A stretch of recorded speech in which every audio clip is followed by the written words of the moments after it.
उपवासाची अशी तिखट गोड भाजी तयार आहे, कारण रताळे गोड असतात. रताळे हे उकडून घेतले, साल काढून घेऊयात. रताळ्याचे साल काढून घेतले, त्याला बारीक करूया आता.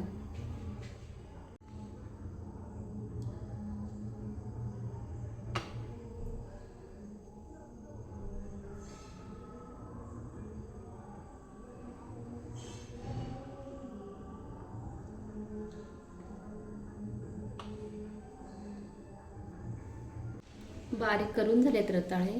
मिरची बारीक केलेली मिरची घालूया.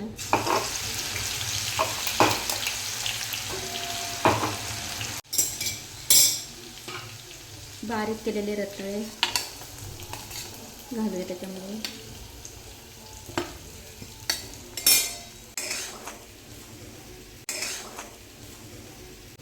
चवीनुसार मीठ. छान परतून घ्यायचं.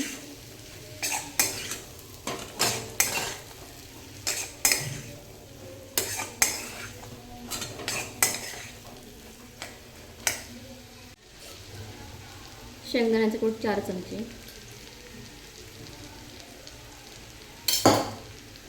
छान परतून घ्यायचे.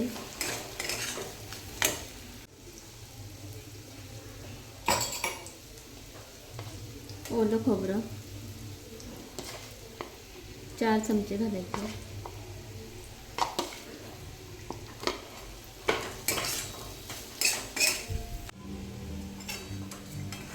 भाजी झाली आपली आता.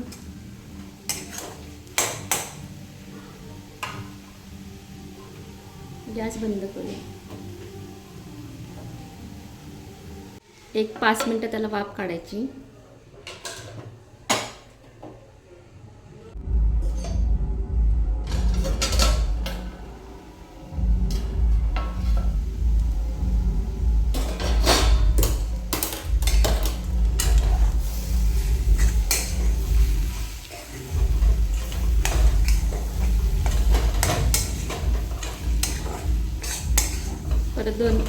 परतून घ्यायची 2 मिनिटं.